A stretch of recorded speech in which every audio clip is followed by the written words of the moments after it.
Mafia सरगना दाऊद इब्राहिम को हिंदुस्तानी कौमी तफ्तीशी एजेंसी एनआईए ने सस्ता डॉन बना दिया है।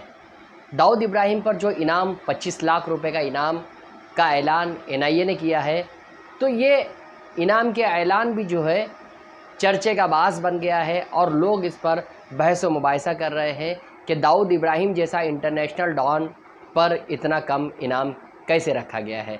जबकि बता दें कि जिस तरह से एनआईए की कार्रवाई होती है, इस तरह की कार्रवाइयाँ गुंडों के ख़िलाफ़ की जाती है और गुंडों के ख़िलाफ़ जो कार्रवाई होती है उनके हैसियत के मुताबिक ही उन पर इनाम रखा जाता है।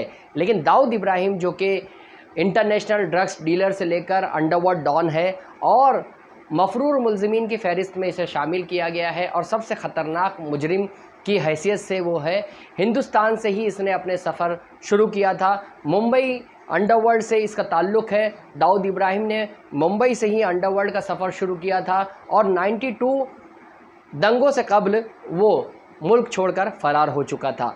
बता दें कि इसका जो ताल्लुक़ है 1993 बम धमाकों से भी है और दाऊद इब्राहिम पहले छोटा राजन के साथ मिलकर गैंग चलाया करता था और तमाम गैंग जो है दाऊद इब्राहिम के साथ मिलकर काम करती थी। लेकिन 1993 बम धमाकों के बाद दाऊद इब्राहिम एक मुस्लिम डॉन बनकर उभरा और इसके बाद जो है छोटा राजन ने हिंदू डॉन की छवि इख्तियार की।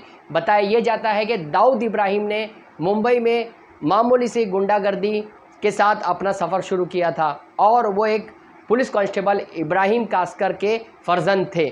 उनके यहाँ जो है इब्राहिम कास्कर एक कांस्टेबल हुआ करते थे और दाऊद इब्राहिम उस वक्त छोटी मोटी मुखबिरी और स्मगलिंग के काम किया करता था। दाऊद इब्राहिम इंपॉर्टेंट कपड़ों के मार्केट में भी काम किया करता था, सोने की स्मगलिंग भी किया करता था और आगे बढ़ते बढ़ते जो है दाऊद इब्राहिम इस कदर बढ़ गया कि वो नारकोटिक्स के कारोबार में शुरू किया उसने और फिर उसके साथ जो है मुतअद्दिद कारोबार किए और फिर बाद में 1993 बम धमाकों के बाद अब दाऊद जो है दहशतगर्द और दूसरी तंजीमों के साथ मिल चुका है।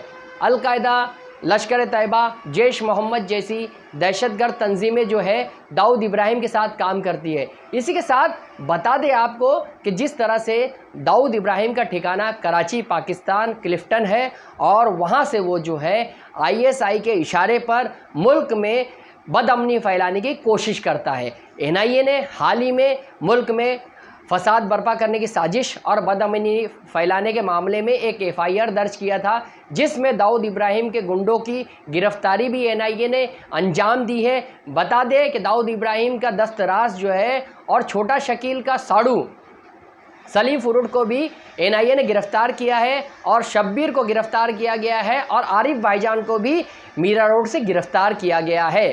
सलीम फुरुड जो कि दाऊद इब्राहिम और डी कंपनी का नेक्सस चलाया करता था और पूरे नेटवर्क को मुंबई में संभाला करता था। सलीम फुरुड ने कई अहम इंकशाफात एनआईए की तफ्तीश में किए हैं। बता दें आपको कि दाऊद इब्राहिम को जो 25 लाख रुपए के इनाम का ऐलान किया गया है और ये कहा गया है कि एनआईए को जो भी दाऊद इब्राहिम की जो इतला फराहम करेगा उसे 25 लाख दिया जाएगा और एजेंसी ने ये भी कहा है कि इसके लिए जो है हेल्पलाइन नंबर जारी किए गए हैं। एनआईए के इस इनाम के बाद जो है सड़कों और नुक्कड़ों पर इसकी चर्चा शुरू हो गई है कि दाऊद इब्राहिम पर इतना कम इनाम किस तरह से रखा गया है। कुछ लोग तो दाऊद इब्राहिम के ताल्लुक़ से ये कहते हैं कि इतने रुपए की तो वो सिगार पिया करता है। बता दें आपको कि दाऊद इब्राहिम जो है कराची में इंतहाई शाहाना ज़िंदगी गुजार रहा है। ऐसा भी बताया जाता है कि अंडरवर्ल्ड में भी इसकी इनाम की रकम को लेकर तरह तरह की बातें की जा रही है और मुख्तलिफ़ मकामात पर चह मगोइया शुरू है। मुस्लिम अक्सरियती इलाकों में भी तरह तरह की बातें की जा रही है कि दाऊद इब्राहिम जो कि इंटरनेशनल डॉन है और इंटरनेशनल दहशतगर्द है और उसकी हैसियत जो है उसे इंटेलिजेंस एजेंसियों ने इंतहाई सस्ता कर दिया है और उसकी औकात जो है वो कम कर दी है। इस इनाम के बाद जो है मुंबई शहर में तरह तरह की बातें की जा रही है और बताया जा रहा है कि मुंबई अंडरवर्ल्ड को चलाने वाला दाऊद इब्राहिम जो है आज बेवकत होकर रह गया है और एनआईए ने उसे जो है एक चिंदी डॉन बना दिया है। बता दें आपको कि एनआईए ने दाऊद इब्राहिम के साथ टाइगर मेमन और दीगर जो है 5 मफरूर मुलज़िमीन पर इनाम का ऐलान किया था, जिसमें टाइगर मेमन के साथ जावेद पटेल उर्फ जावेद चिकना और दीगर मुलज़िमीन भी शामिल थे। इसके साथ ही ये बता दें कि जिस तरह से अंडरवर्ल्ड डॉन दाऊद इब्राहिम के नाम पर 25 लाख का इनाम है, उस पर जो है अब लोगों ने जो है तरह तरह की चहमगैया और बातें करना शुरू कर दी है। ये बताया जाता है कि दाऊद इब्राहिम जो कि इंटरनेशनल ड्रग्स डीलर है और इससे कबल जो है 2003 में यूएन ने उस पर $25 मिलियन का इनाम रखा था, जो कि हिंदुस्तान के मुकाबले में काफ़ी बड़ी रकम मानी जाती है, लेकिन हिंदुस्तान ने सिर्फ 25 लाख का इनाम इस पर रखा है। इसी को लेकर मुख्तलिफ मुकामात पर तरह तरह की बातें अब शुरू कर दी गई है और ये बताया जा रहा है कि दाऊद की हैसियत जो है हिंदुस्तानी तफ्तीशी एजेंसियों में जो है इंतहाई कम हो चुकी है। जहां का इंसाफ की खास रिपोर्ट।